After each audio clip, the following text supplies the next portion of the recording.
एक बार फिर से बिहार को 2 डिप्टी सीएम मिल चुके हैं, जिनमें से एक है सम्राट चौधरी। चुनाव के दौरान सम्राट चौधरी की पढ़ाई, उनके नाम को लेकर कई तरह की खबरें सामने आई और बड़ा विवाद भी हुआ। हालांकि उन्होंने हर बार विवादों का जवाब दिया।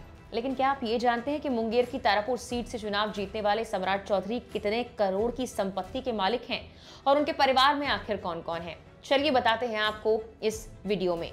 भारतीय जनता पार्टी के वरिष्ठ नेता सम्राट चौधरी तारापुर विधानसभा सीट से जीत दर्ज कर चुके हैं। चुनाव आयोग को सौंपे गए हलफनामे में सम्राट चौधरी ने अपनी हर तरह की चल संपत्ति यानी मूवेबल एसेट्स का विस्तृत ब्यौरा दिया। उन्होंने बैंक खातों में जमा राशि, नकद धन, इंश्योरेंस पॉलिसीज, वाहन, घर से लेकर अपनी ज्वेलरी तक हर एक जानकारी विस्तार से साझा की है।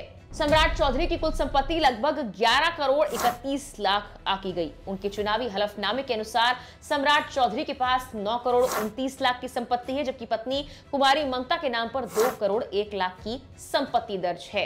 हलफनामे के अनुसार नामांकन के वक्त सम्राट चौधरी के पास 13,500 रुपए नकद मौजूद थे, जबकि उनकी पत्नी कुमारी ममता, जो पेशे से एक वकील हैं, उनके पास 35,000 नकद थे। इसके अलावा उनके अलग अलग बैंक खातों में कुल मिलाकर 27 लाख रुपए से ज्यादा की राशि जमा थी। इस हलफनामे के मुताबिक सम्राट चौधरी के पास 20 लाख रुपए की कीमत का 200 ग्राम सोना, जबकि उनकी पत्नी पेशे से वकील कुमारी ममता है, उनके पास इतनी ही कीमत का गोल्ड और करीब 75,000 रुपए की चांदी बताई जाती है। उनके वाहन डिस्क्रिप्शन में बोलेरो नियो कार शामिल है, जिसकी कीमत लगभग 7 लाख रुपए बताई गई है। इसके अलावा उनके पास 4 लाख रुपए मूल्य की एनपी बोर राइफल और 2 लाख रुपए कीमत की एक रिवॉल्वर भी दर्ज की गई है। ये सभी विवरण सम्राट चौधरी द्वारा नामांकन के दौरान दिए गए आधिकारिक हलफनामे में शामिल थे। 56 साल के भाजपा नेता सम्राट चौधरी ने शेयर, बॉन्ड, म्यूचुअल फंड्स और इंश्योरेंस पॉलिसीज में भी लाखों रुपए इन्वेस्ट किए हुए हैं।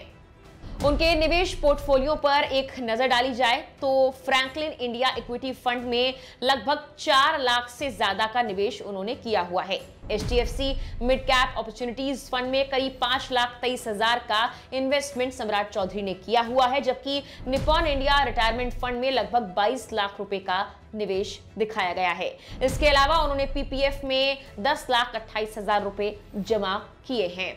इंश्योरेंस पॉलिसीज में भी उनका अच्छा इन्वेस्टमेंट है। LIC पॉलिसी में 8 लाख रुपए इन्वेस्ट किए हैं। SBI लाइफ पॉलिसी में उनके हलफनामे के मुताबिक 1,50,000 रुपए इन्वेस्ट किए गए हैं, जबकि कुल मिलाकर सम्राट चौधरी के पास वित्तीय निवेशों का मजबूत पोर्टफोलियो मौजूद है।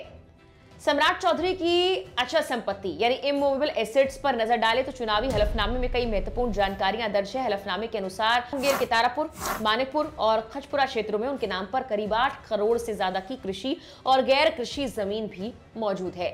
वहीं उनकी पत्नी कुमारी ममता के नाम पर 50 लाख रुपए मूल्य की कृषि भूमि दर्ज है। इसके अलावा पटना में उनके नाम पर एक कॉमर्शियल बिल्डिंग भी है, जिसकी कीमत लगभग 58 लाख रुपए बताई जाती है। दिलचस्प बात यह है कि सम्राट चौधरी और उनकी पत्नी के नाम पर कोई रेजिडेंशियल प्रॉपर्टी नहीं है। सम्राट चौधरी सिर्फ एक राजनेता नहीं बल्कि खुद को किसान भी बताते हैं। उनके डॉक्यूमेंट्स के मुताबिक उनकी उच्चतम शैक्षिक योग्यता डॉक्टर ऑफ LITT, जो उन्हें PFC कामराज यूनिवर्सिटी से प्राप्त हुई है। वहीं उनकी पत्नी कुमारी ममता पेशे से वकील हैं और उनके नाम पर भी अच्छी खासी प्रॉपर्टी है। उनके पास बड़ी मात्रा में सोने के आभूषण हैं और बैंक में राशि जमा है। इन्हीं निवेशों और संपत्तियों को मिलाकर दोनों की कुल संपत्ति हमने आपको बताया कि 11 करोड़ से ज्यादा की हो जाती है। सम्राट चौधरी ने अपने चुनावी हलफनामे में अपने खिलाफ दर्ज 2 आपराधिक मामलों का भी जिक्र किया है।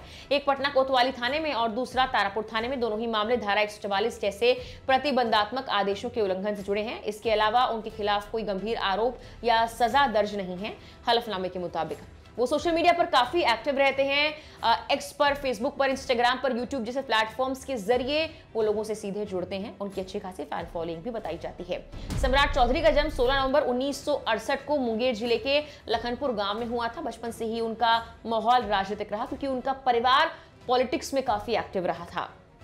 बुनियादी पढ़ाई पूरी करने के बाद उन्होंने कामराज यूनिवर्सिटी में उच्च शिक्षा हासिल की।